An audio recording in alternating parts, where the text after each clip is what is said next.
What is up, guys? Today I have my most insane video yet. I'm going to be showing you guys some $80,000 UFC tickets. These tickets are so rare, they've never been shown before on the internet. Literally, I've looked everywhere and I couldn't find them on the internet. So I'm going to be the first one to show you guys what you get. They are so rare, you can't even buy them on the UFC website. You have to be invited by the UFC to purchase them. The specific ticket package is called Elite Plus, and they can only be sold in pairs of 2. We get to do things like meet fighters, be on stage at the weigh-ins, sit cage side for a fight. Yes, we get to sit in Dana White's chair for a fight. We get front row seats. We get to meet Dana White. And above all, we're gonna be walking out with Sugar Sean O'Malley. Yes, this package includes a main event walkout.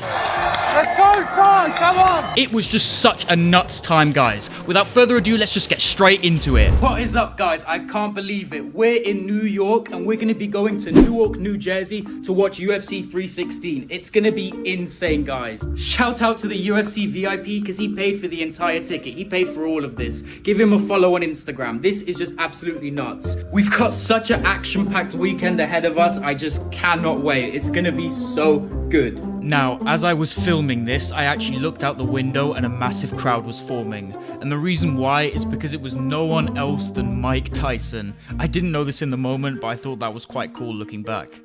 Maybe it's Dana, if you guys are on random places. Well, this is New York, guys. Take a look at this. Someone famous down there. We couldn't make it to the press conference because logistically it just didn't work out. But to be honest, I don't think we missed out because it was only like 15 minutes long. So we're about to get picked up by the van now. I just can't get over this view, guys. Take a look. We got a quick drink at the hotel bar, and then we got picked up by private transportation from the UFC, who brought us to the Prudential Center. We are just on the way now to the weigh-ins. We're in the car. About to head to the Prudential Center. We'll be there in about 20 minutes. Shout out to the driver, by the way. He was chill as fuck. I forgot his name. I think it was Ramesh. We then got to the Prudential Center and got picked up by UFC staff who guided us to our seats. And I just thought it was so cool that we could walk through the tunnels and stuff. You know, you always see it on the production. It's just weird being there in person. And then the lovely UFC staff took us to our seats, where we sat and waited for a Q&A to begin. Whilst we were waiting for the Q&A to start, the UFC actually gave us these really cool custom UFC 316 jackets. We didn't actually know who was going to be there at the Q&A, but it turned out to be Amanda announcing her return, which I thought was quite cool. And on top of that, Corey Sandhagen was there as well. I actually got to speak to Corey at the hospitality, and we spoke a bit about the bantamweight division, so I thought that was really fucking cool. We waited for the Q&A to end, and then the first cool experience was about to begin. The security collected us all and asked us to wait next to the stage, and we all just stood there so anxious. Before you knew it, Joe Rogan popped up on stage and it was time for us to do the same thing. I won't bore you guys with the entire weigh-ins, but I'll just show you some of the cool clips I got. How are you? Nice to meet you guys.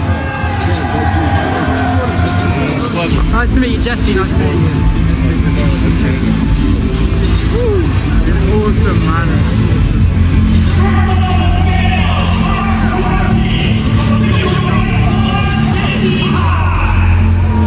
As I was up there, I realized we have some familiar faces in the crowd. I'll put it that way.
And yes, we did manage to get on the live stream next to Joe and Sean, which I just thought was sick.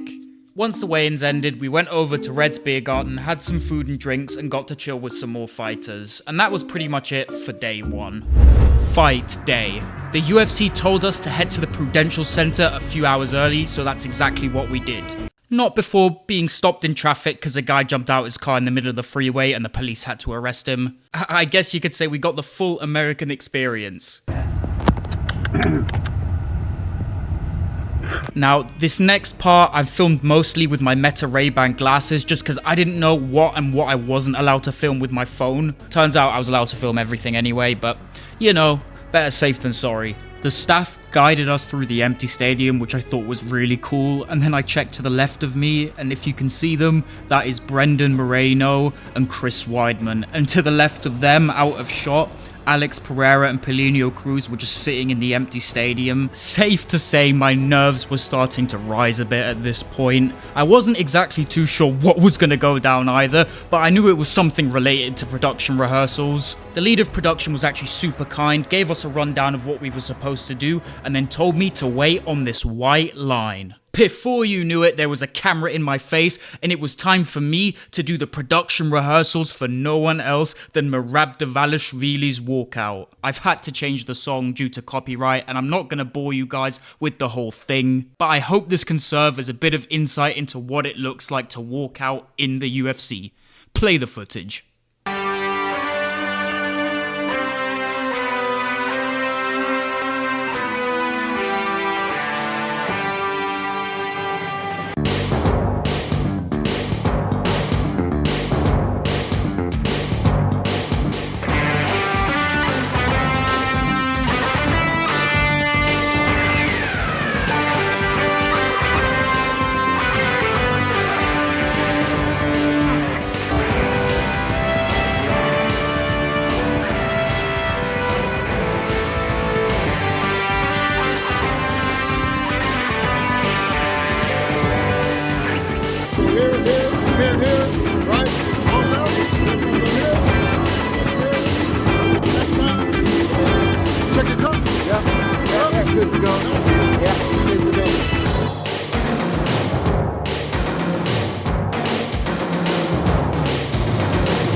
After this, we got changed, and it was time for the fights to begin. It was just so weird being this close to DC and the rest of the crew, and just being so close to the cage in general. I was just so excited for everything we had in store.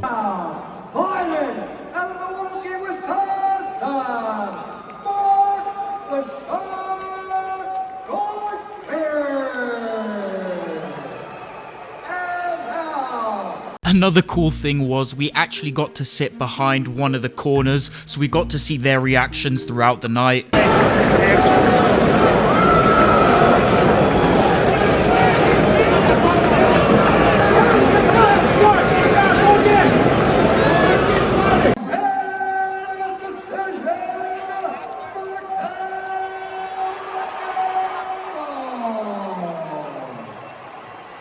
We watched the first couple of prelims, and then the UFC told us to head back to the hospitality lounge. 29-28 and 29-28 for the winner by unanimous decision, Willem. Once we got to the lounge, I was just shocked because we were surrounded by absolute MMA royalty.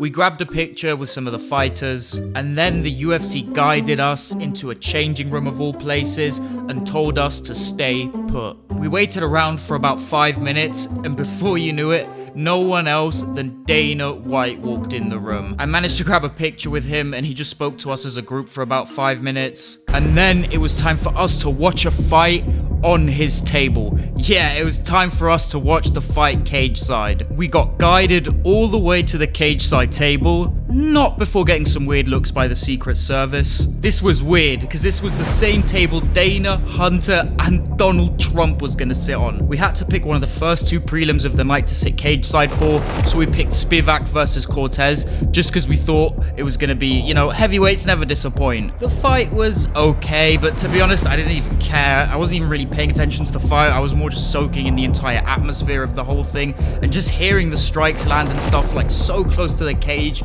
It was just awesome, man. It was one of the best experiences I had the entire night.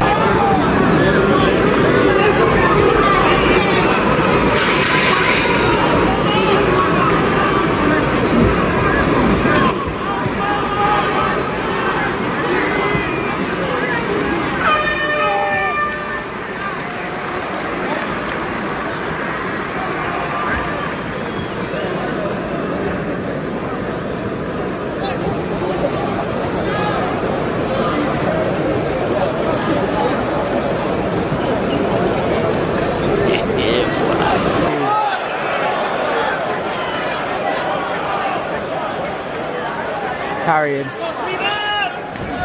Oh! Oh!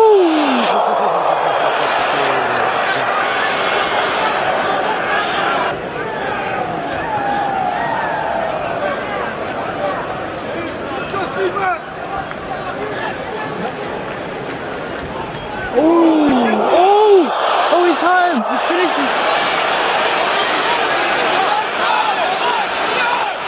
It took too long to record.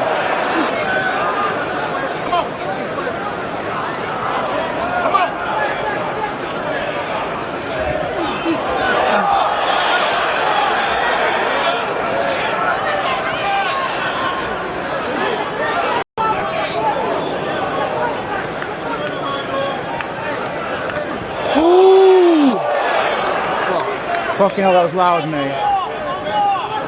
Yeah, he's always having loud. Can take him down. Yeah. Got good recovery though for a heavyweight. That was a big shot as well. But,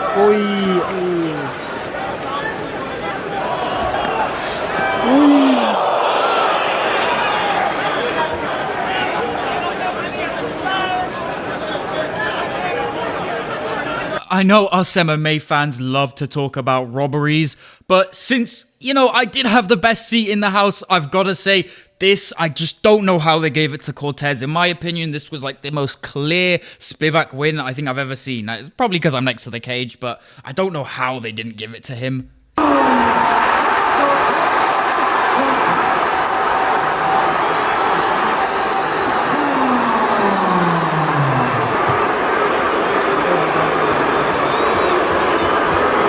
After this, we got taken back to our seats and we had the pleasure to watch just an absolutely amazing performance by Joshua Van. Finish!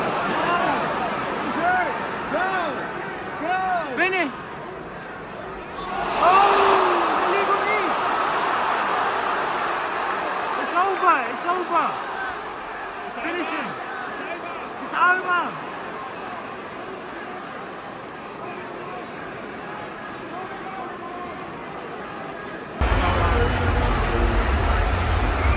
After the fight, out of nowhere, Donald Trump entered the arena. He had his own walkout and everything. Even as a British guy, it was just cool seeing the crowd's perception towards him, and it was so loud. I've heard stories about it getting loud when he enters the arena, but this must have been the loudest it got the whole night. I mean, it was just weird. We watched a few more fights.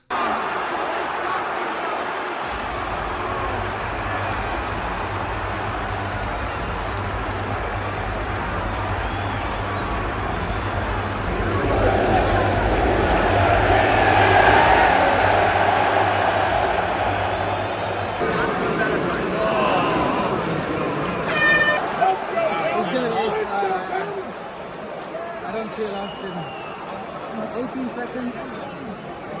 Got to clip him hard, yeah, he's got to clip him really hard now. Let's go, Calvin! Keep the left up!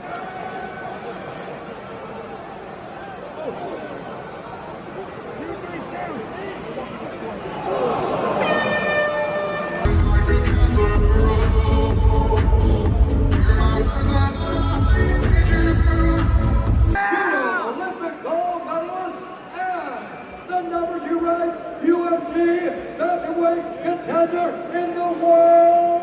Once the co-main had ended, they took us to the back, and it was time for the main event walkout. Not before seeing a familiar face walk past. Yeah, he looks locked in.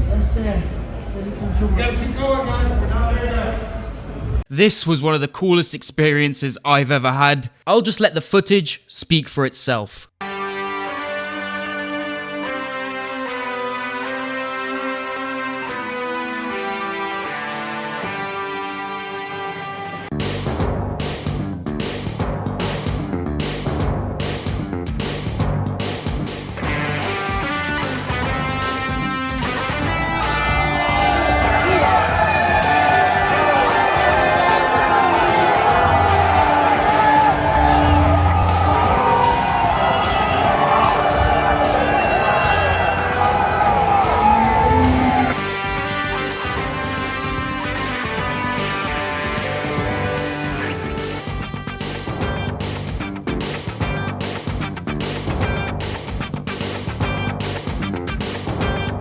After the walkout, it was time for us to sit back and enjoy the fight.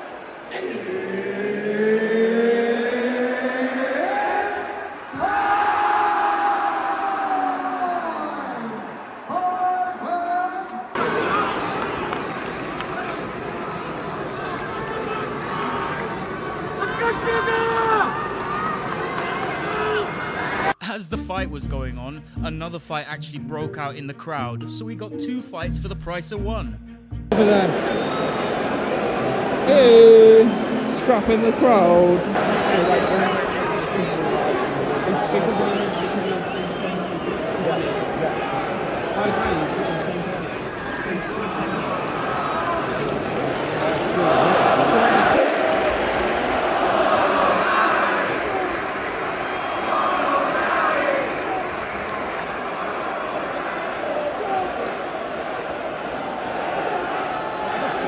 Safe to say, Merab dominated. I mean, he just looked unreal, so fair play to him.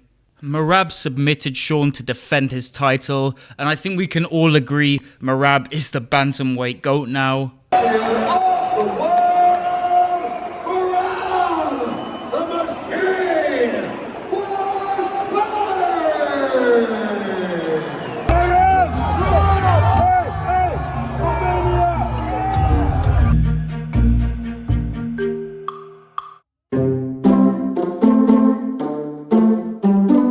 After the fights, they let us walk in the octagon for a bit and take some pictures and videos.